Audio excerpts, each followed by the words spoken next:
Shalom, selamat pagi Bapak Ibu Saudara kasih Allah Tuhan. Salam optimis karena Tuhan ada. Dan di pagi hari ini Bapak Ibu Saudara, sebelum kita beraktivitas, sebelum kita bekerja, mari kita bersama-sama berdoa. Bapa di sorga, kami bersyukur pagi ini untuk penyertaan Tuhan bagi kami.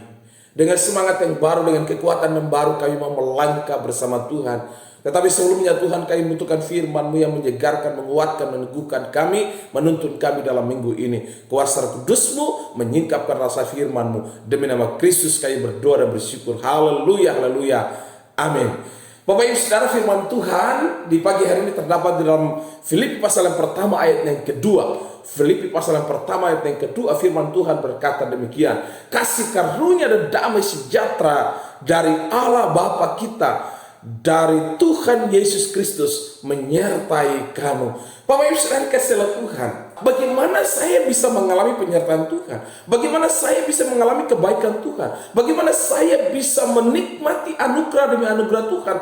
Ayat ini menegaskan bahwa kasih karunia menyertai kamu. Bapak Ibu Saudara kasih Tuhan, kasih karunia hanya diberikan oleh Kristus. Sebab kasih karunia berbicara tentang pemberian yang cuma-cuma kepada orang yang tidak layak. Itulah kasih karunia.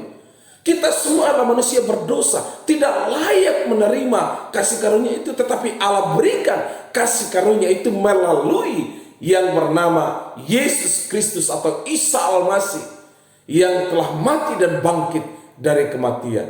Bapak Ibu Saudara, pengajaran Rasul Paulus menekankan tentang the grace of God, sebuah kasih karunia Tuhan di dalam hidup orang-orang berdosa, termasuk Anda dan saya.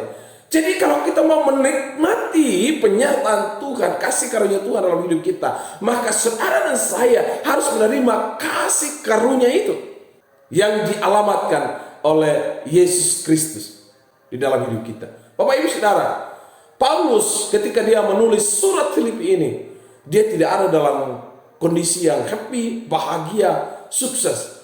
Tetapi justru dia ada di dalam penjara. Di dalam penjara Bapak Ibu Saudara, kita tahu bersama orang penjara itu orang yang tertekan. Orang penjara itu, yang ada di penjara itu orang-orang yang sebenarnya hilang pengharapan. Tetapi saudara perhatikan, ketika Paulus ada dalam penjara, justru dia melahirkan surat-surat yang menguatkan orang lain. Dan dalam kitab Filipi ini ada banyak kata sukacita yang dicatat oleh Rasul Paulus. Kenapa? Dalam penderitaan pun, dalam penjara pun ada kasih karunia Tuhan. Dan di dalam penjara pun dia bisa melayani orang lain, dia bisa beritakan Injil kepada orang lain. Oleh karena itu Bapak Ibu Saudara kasih Tuhan, kasih karunia Allah tidak dibatasi. Dia berikan kepada siapapun juga, termasuk Anda dan saya hari ini. Mungkin saudara berkata, saya orang berdosa, saya masa laluku begitu hancur, begitu kelam. Perhatikan baik-baik, catat baik-baik. Hari ini ada kasih karunia Allah di dalam hidup kita. Dan kasih karunia-Nya itu begitu luas, kasih karunia-Nya itu begitu dalam, kasih karunia-Nya begitu lebar, kasih karunia-Nya begitu tingginya, tidak dibatasi oleh apapun juga.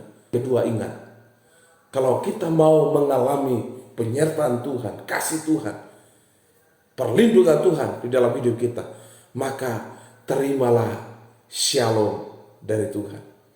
Kasih karunia itu berbicara tentang pemberian yang cuma-cuma. Damai sejahtera berbicara tentang ketenangan. Bapak Ibu Saudara kasih Tuhan, apa yang membuat kita tenang dalam hidup ini? Apa yang membuat kita nyaman dalam hidup ini? Ada orang berkata, saya nyaman ketika saya mendapatkan jabatan. Saya nyaman ketika mendapatkan harta. Saya nyaman ketika mendapatkan pasangan yang cocok. Tetapi bagaimana ketika jabatan itu diambil oleh orang lain? Bagaimana ketika harta kekayaan itu habis? Bagaimana ketika pasangan saudara setelah menikah justru tidak sesuai dengan ekspektasi saudara? Masihkah saudara berkata, saya tenang, saya damai? Bapak Ibu Saudara kasih Tuhan, kedamaian atau damai sejahtera yang diberikan oleh dunia ini terbatas. Sangat terbatas. Dan itu situasional. Ada satu pujian yang berkata, hanya dekat Allahku, rasa tenang hatiku. Ada banyak orang yang stres. Ada banyak orang yang ingin bunuh diri. Kenapa? Karena tekanan kehidupan. Dia tidak menemukan damai sejahtera. Bahkan seorang modeling, saudara kasih oleh Tuhan, dia memberi kesaksian bahwa dulunya seorang yang skeptis, saudara. Dia tidak percaya Tuhan, bahkan dia meragukan Tuhan. Tetapi di usia 18 tahun justru dia berjumpa dengan Tuhan. Waktu dia bertanya, waktu dia berdoa, waktu dia bergumul, mana yang saya harus pilih? Dan pada akhirnya Tuhan Yesus Kristus menyatakan dirinya secara pribadi bahwa kedamaian yang sejati, damai sejahtera yang sejati, ketenangan yang sejati dia dapatkan hanya di dalam Yesus Kristus. Tidak ditentukan oleh situasi apapun. Sekalipun kita ada dalam penderitaan, sekalipun kita dalam sakit penyakit, sekalipun kita sedang bergumul, damai sejahtera yang Kristus berikan itu tidak pernah berakhir di dalam hidup kita. Mari kita berdoa. Bapa di sorga, kami bersyukur buat firman. Biarlah firman ini Tuhan boleh membuat kami sadar bahwa kami butuh kasih karunia-Mu. Kami butuh damai sejahtera. Dan kasih karunia hanya diberikan oleh Kristus. Damai sejahtera hanya diberikan oleh Kristus.